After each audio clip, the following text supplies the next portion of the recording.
the first time from a distance, Mount Kilimanjaro doesn't look real. How can such a massive layer cake of volcanic rock shoot up from the Tanzanian plains and touch the clouds so high that its peak is snow-capped on the equator? In this video, I set out to climb the largest freestanding mountain on Earth. But first, we need to flash back 2 days ago to Arusha, where we are prepping for the 9-day trek to the summit of Mount Kilimanjaro.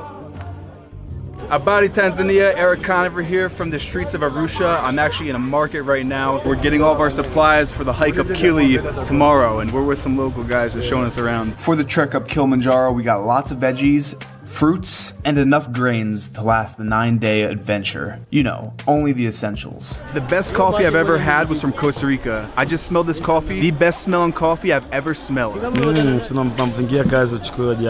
this is a Maasai doctors, and the one we're using, the Maasai medicine here. Lots of people that used to come to buy the medicine here. If you have the problem, you tell the doctor, you come to get the problem. So this right here, this is the machete I got yesterday at the Maasai market, and it's funny because we were walking around the market in Arusha and every single person was kind of giving me like a head nod like when they saw my machete, because this is the traditional Maasai machete. So that's kind of cool, but other than that we stuck out like sore thumbs. Like they say like every day here. But now we are at Wilbert's house. We just unloaded all the food for the trek tomorrow. This is all the food that you need to go on a 9-day trek up Kilimanjaro.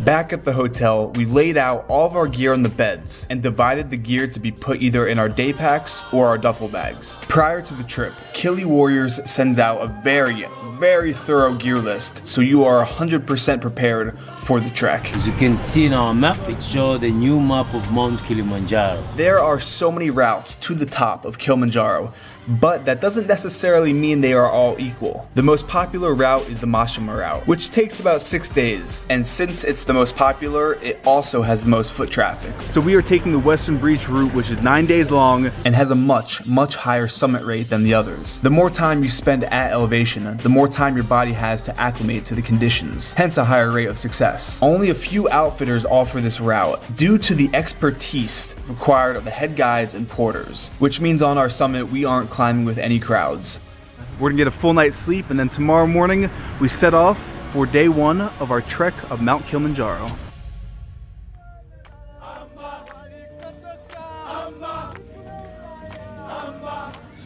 Day number 1 of a 9-day trek to the summit of Mount Kilimanjaro. Biggest tip, pole pole, which means very slowly.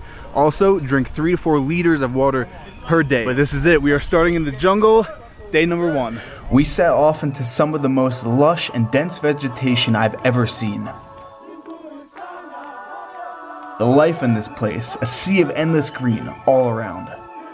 As soon as you start climbing, you feel the altitude immediately. I mean, even right now I'm talking, not really short of breath, but I'm feeling that we're at almost 8,500 feet. Little weather update, sunny skies, no rain. Normally this is the rainiest part of the climb, but look behind me, beautiful. You don't even feel like you're on the mountain yet, just because it's such a broad mountain. You know, it feels like we're just kind of through the backcountry. Yeah. But the porters are the real studs of this trip. Before we set out, every porter's bag was weighed at the National Park gate. Any excess weight was taken out in accordance with Tanzanian law. What's the maximum weight that the porters can carry? Compulsory with the national park, they're only allowed to carry 20 kilos. Tanzanian law, it's a government law, and it's the way to support the local community. Since like the mountain is in here, the way to benefit apart from the park fees we get, they still get a job. From the clients who are coming. I think for our trek we have close to 20 porters. There's 5 of us climbing up. It's Pat and I, a mother and her 2 sons. The honest truth is, without porters, making it to the top of Mount Kilimanjaro would be nearly impossible. You'll see as the trip goes on the crucial role that the porters play in the summit. We emerged from the rainforest 9,200 feet above sea level at Big Tree Camp. At the lower elevations, the body can still process most foods, and we had an amazing dinner by Chef Lewis. Food. The food will dramatically change as we ascend the mountain. Big meals like this will become very rare. Our drinking water we purified from the streams nearby. And now we're going to bed after a successful day one. We'll see you in the morning. Hi, good night.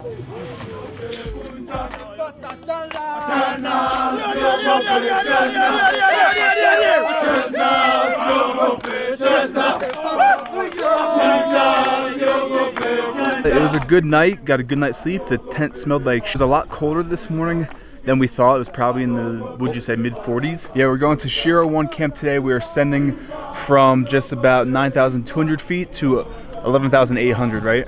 We'll be reaching 11,800, but we'll camp at 11,005. They like to say, hike high, camp low. So every morning the guys would sing like that. When your crew is fired up, it's contagious. The rest of us, we just got that energy from them, and it's one of those things where I know a lot of companies that do Kili hikes have the singing, but apparently Wilbert was saying that Kili Warriors, they were the first company to start singing on the mountain, and you can tell when they sing that they mean every single word that they're saying. And with that, we set back off into the rainforest.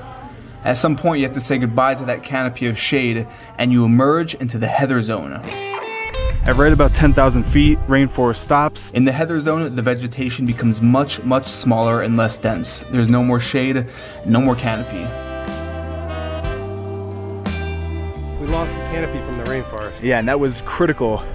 And a lot of people, especially on my Instagram, were like, Eric, why do you need that Indiana Jones hat for this? You will fry. Yeah, for the heather zone, sunscreen, wide brim hat, glasses. Sunscreen every hour. Every hour, and water. Today is actually easier than yesterday. Yeah. You know, you get used to the altitude pretty quick. But there's this guy I know, his name is Cedric. He's a punk. He's the biggest punk on Kilimanjaro. Almost the biggest punk as Wilbur. These are the studs right here. The best guide that can get you up Kilimanjaro. We arrived at Shiro 1 camp around dusk. Kilimanjaro finally broke from the clouds and showed us its raw power.